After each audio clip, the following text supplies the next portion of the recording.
헌정사 처음으로 현직 대통령이 구속 갈림길에 섰습니다. 윤석열 대통령의 영장 실질 심사가 예정된 가운데 구치소 앞에도 대통령 지지자들이 더 몰릴 걸로 보이는데요. 현장에 나가 있는 취재기자 연결합니다. 김희영 기자. 네, 서울 구치소 앞입니다. 네, 현장 분위기 자세히 전해주시죠. 네, 지금은 10명 안팎의 지지자들만이 구치소 앞에 머물고 있는데요. 아직은 한산하지만 이른 오후에 광화문에서 예정된 탄핵 반대 집회 이후 이쪽으로 상당한 인파가 넘어올 것으로 보입니다. 특히 구속 심사가 예정된 오후 2시부터 밤 늦게까지는 더 많은 지지자가 몰려들 것으로 보입니다. 체포된 대통령이 머무는 이곳 앞에서는 연일 탄핵 반대 집회가 이어지고 있는데요. 참가자들은 태극기와 성조기를 흔들며 탄핵 소추와 체포 모두 무효라면서 윤 대통령의 석방을 촉구하고 있습니다. 구치소 앞은 당분간 탄핵 반대 측 5,600여 명, 탄핵 찬성 측 400여 명 규모로 매일 집회가 신고된 상황입니다. 이에 따라 경찰도 질서 유지를 위해 양측 집회 공간을 분리하고 경력을 투입하는 등 혹시 모를 사태에 대비하고 있습니다. 네, 오늘 구속심사에 윤 대통령은 출석하나요?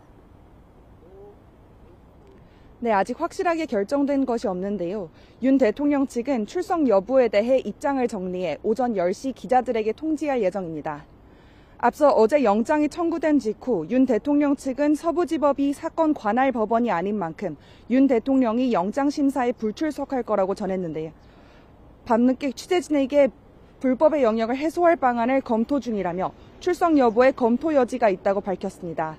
앞서 윤 대통령은 첫 조사에서 충분히 할 말을 했다며 그제와 어제 공수처에 출석하지 않았고 체포 적부 심사에도 불출석했습니다. 만약 구속 전 피의자 신문에 출석한다면 수감 뒤 첫 외부 일정인 셈인데 구치소를 나서게 되면 윤 대통령은 법무부 호송 차량에 교도관과 함께 타고 경호 차량이 따라붙어 호위할 것으로 보입니다. 신문이 끝나면 윤 대통령은 이곳 서울 구치소에서 이르면 오늘 밤 나오게 될 심사 결과를 기다리게 됩니다. 네, 구속영장 발부 여부에 따라서 윤 대통령이 머무는 곳도 달라지게 되는 거죠?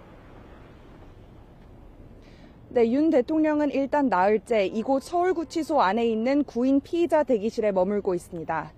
67평 정도의 독방에 칸막이 화장실과 텔레비전, 침구류 등이 갖춰져 있는 것으로 알려졌는데요.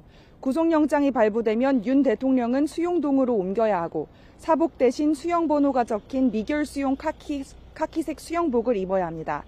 앞서 박근혜, 이명박 전 대통령 사례에 비춰보면 마찬가지로 독방에 수용될 거로 보입니다. 반대로 영장이 기각된다면 윤 대통령은 즉시 석방돼 한남동 관저로 돌아가 불구속 수소를 받게 됩니다. 지금까지 서울구치소에서 YTN 김희영입니다.